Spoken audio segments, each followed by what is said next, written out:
The night a woman threw a glass of water at me was the same night I made sure she never stayed in a hotel again. I work front desk at a mid-range business hotel. Not luxury, but clean, organized, and constantly busy. The kind of place where guests expect perfection, even when they didn't pay for it. My shift runs from 2 p.m. to 10 p.m., which means I handle everything. Check-ins, complaints, overbookings, and people who think hospitality means human punching bag. And most days, I take it, because that's the job. I'm Mia, 26, front desk associate. And in our hotel, there's one unspoken rule that matters more than anything. The guest is always right, even when they're rude, even when they're wrong, even when they cross the line. Especially then. It was a Friday night, fully booked, the kind of shift where even breathing feels scheduled. Around 7 p.m., she walked in. Late 40s, designer handbag, immaculate makeup. The kind of presence that demanded attention before she even spoke. And when she did? Check-in, King Deluxe. I have been traveling all day, so let's make this quick. No greeting, no eye contact, just expectation. I smiled politely. Of course, ma'am. May I have your name? She gave it with a sigh, like I was already wasting her time. I checked the system. Nothing. I checked again. Still nothing. Ma'am, I'm not seeing a reservation under that name. She let out a sharp laugh. Excuse me? I can double-check if you have a confirmation. She slid her phone across the counter without looking at me. It's right there. Maybe look properly this time. I picked it up. Third-party booking site. Wrong date. Tomorrow. Ma'am, this reservation is actually for tomorrow night. Silence. Then her eyes narrowed. That's not possible. It looks like the booking was made for the 14th, which is... I know what date I booked. Her voice dropped, but somehow got sharper. Fix it. I kept my tone calm. I understand, ma'am. Let me check what I can do. I already knew. We were full, except for one room. A suite, triple the price. The only available room tonight is our executive suite. I'm not paying extra. I understand, but since the booking is for tomorrow... She leaned in slightly. Then fix your system. It's from a third-party site, ma'am. I don't care whose fault it is. Her voice rose. I am not sleeping in the lobby because of your incompetence. A few guests nearby started watching. I could feel my manager, Claire, watching too from the office, waiting for me to handle it, like always. So I tried. I can offer you the suite at a discounted rate tonight and adjust your booking for tomorrow. She let out a cold, humorless laugh. Oh, so now you want me to pay more for your mistake? It wasn't unbelievable. She straightened, louder now. You people always do this. Create a problem, then charge customers to fix it. My smile tightened.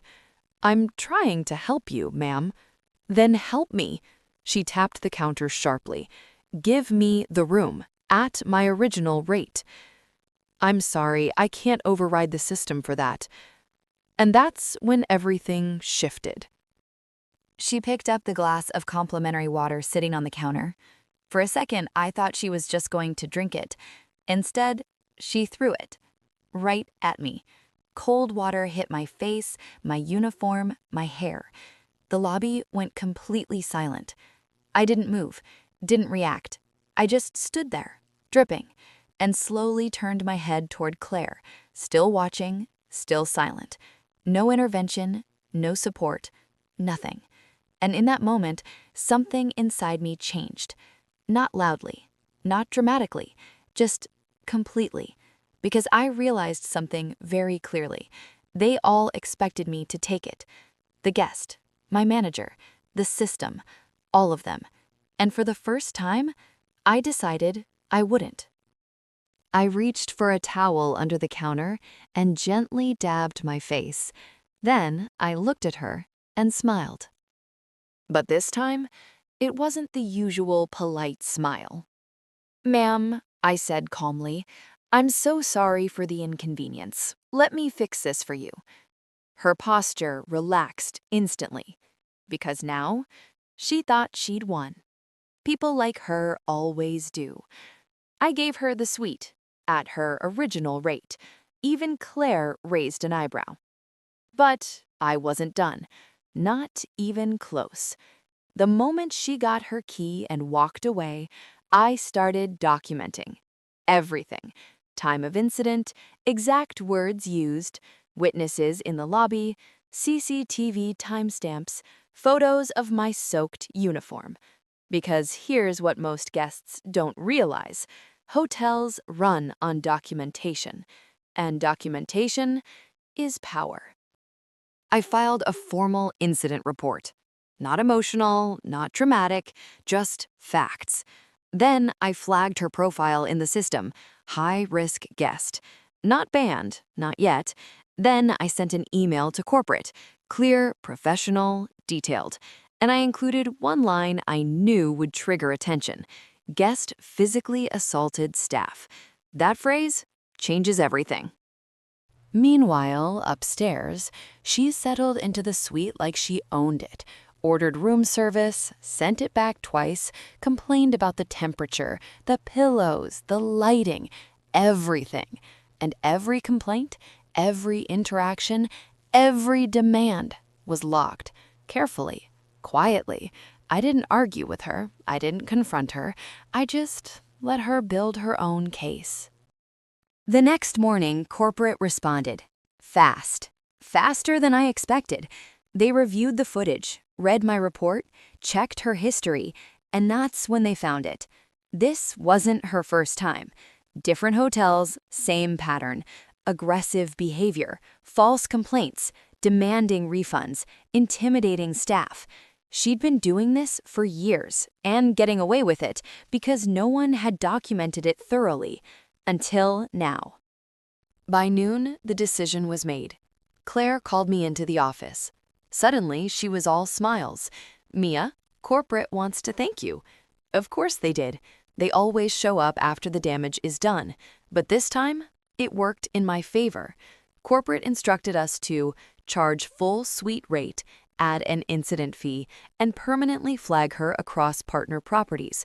And then they told Claire something unexpected. She can deliver the message. Me. She came down around 1 p.m., composed, polished, confident, like nothing had happened. "Checking out," she said, placing her keycard on the counter. No eye contact, no acknowledgement, like I was invisible again. I smiled. "Of course, ma'am." I printed her bill and slid it toward her. She glanced at it casually, then froze. Her eyes scanned it again. Slower this time. "What is this?" "That's your final charge, ma'am." Her expression hardened. "This is not the rate I agreed to." "I understand your concern. However, due to a documented incident involving staff safety, your discounted rate has been voided." She looked up sharply. "What incident?" I met her gaze evenly. "The one where you threw water at me?" Silence. The air felt heavier. "I want to speak to your manager." "She's aware, ma'am." "And corporate?" They reviewed the footage. That's when something shifted in her expression. Not anger. Not yet. Uncertainty. "And due to repeated incidents across multiple properties," I added calmly, "your profile has been permanently flagged." Her confidence cracked. "You can't do that." "We already have." For the first time since she walked in, she didn't have control. She paid.